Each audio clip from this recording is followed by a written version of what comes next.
Hi everybody. So we're here today on episode 4 of Conversations with a Counsellor, and today I've got Fateha with us. Fateha, do you want to tell us a bit about yourself, introduce what you do?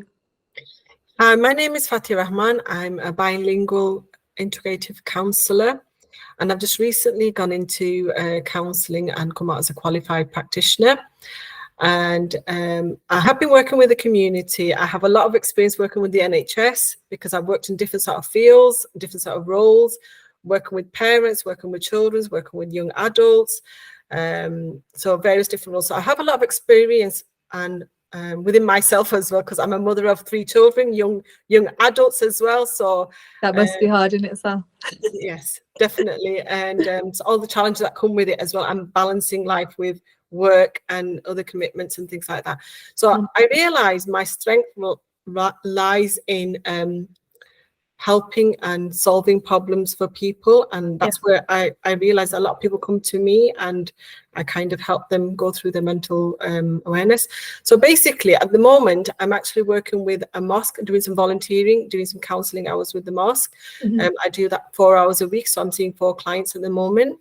And I've just recently joined with TRC, Trafford Rape Crisis Centre as well. So again, they actually help women that have gone through domestic abuse, emotional abuse, or any sort of sexual abuse or anything like that. So you've got a lot of various ways of helping, and you can actually get through to them anonymously as well. So you don't even have to reveal your identity if you needed some support, and it's done with confidentiality as well. So I've just recently joined with them, and I'm going to get the trauma training with them as well. So that I'm looking forward to this as well. So any sort of experience that I can actually help and bring back to my clients that I'm going to work with, for me is like working with what the client brings in. So every client's are different, and every client brings in different situations and difficulties that they're going through.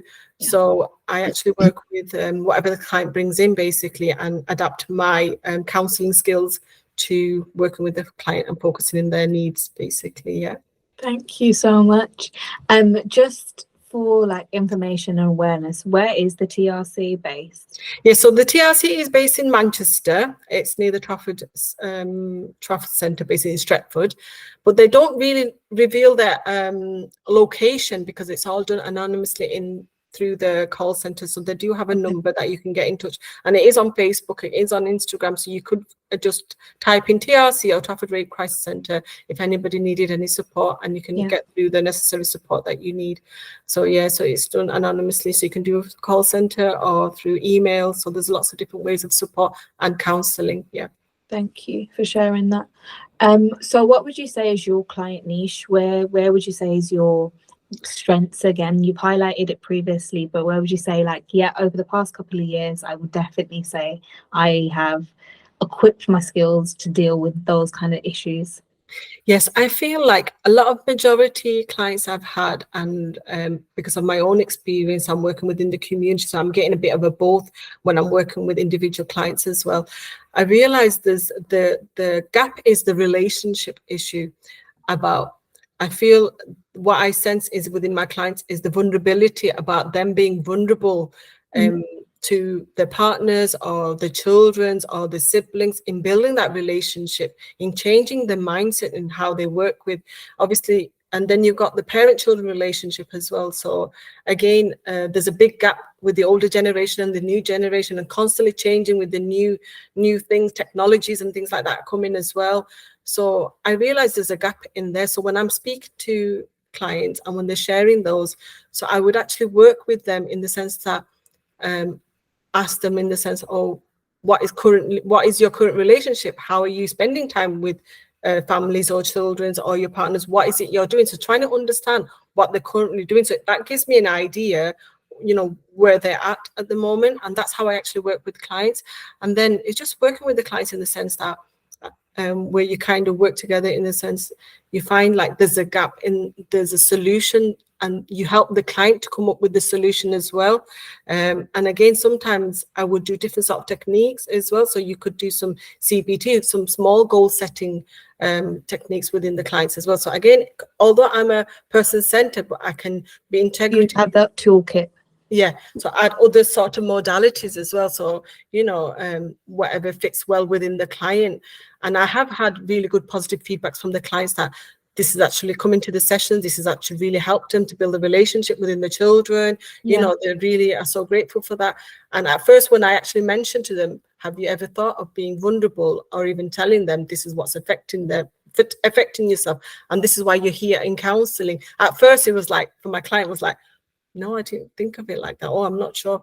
But that's actually helped the relationship with the mother and son come closer, that they're able to talk a bit more. It's kind of opened a bit more barrier, in the sense where there was barrier before, but at the moment, I mean, it kind of just opened a bit more they're able to have those healthy communication.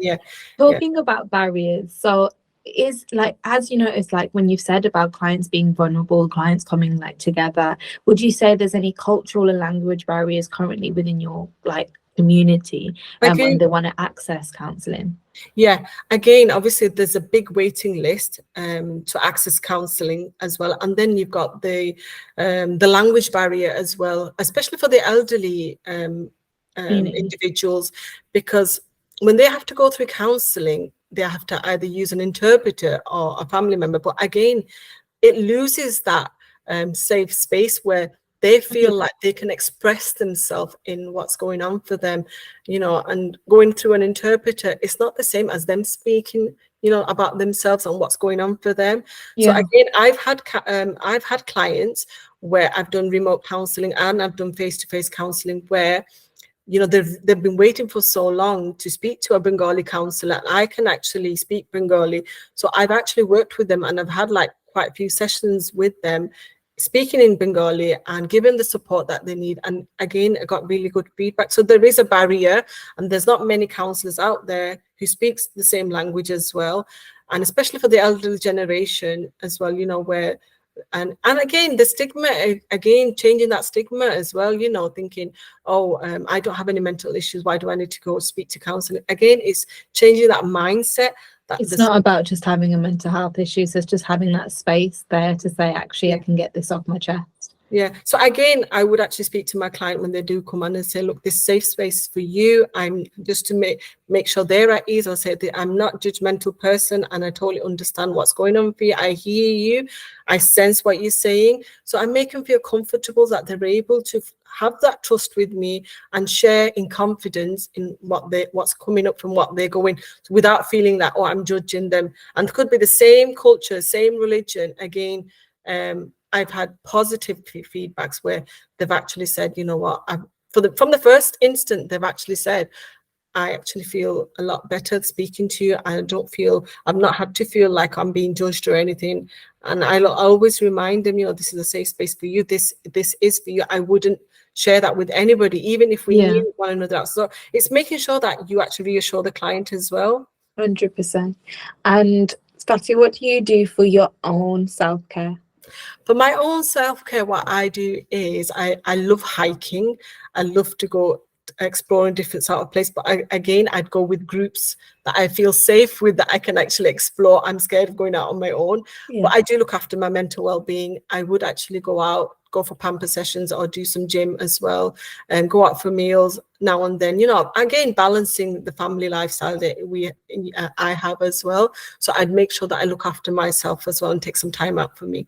And for our Bengali audience, what would you say in how to raise the awareness of that there are Bengali counsellors out there that will support them? What would you say to them? Okay, I would say Afnara Bangla jodi counselor hol ase Bengali matta parba, Afnara jodi sign mattaয় আপনারা বাঙালি মাতিয়া আপনি counselling এর mental wellbeing এর লাগি মাতিয়া আপনি একটু শান্তি পাইবা যদি মাথাত যান, ইউ নো, এখানে সার্ভিস হল আছে, ইংলিশও আছে, বাঙালিও আছে, আরো বিভিন্ন ল্যাঙ্গুয়েজে মাত্তা পারেন আসেন। Thank you so much for being here today.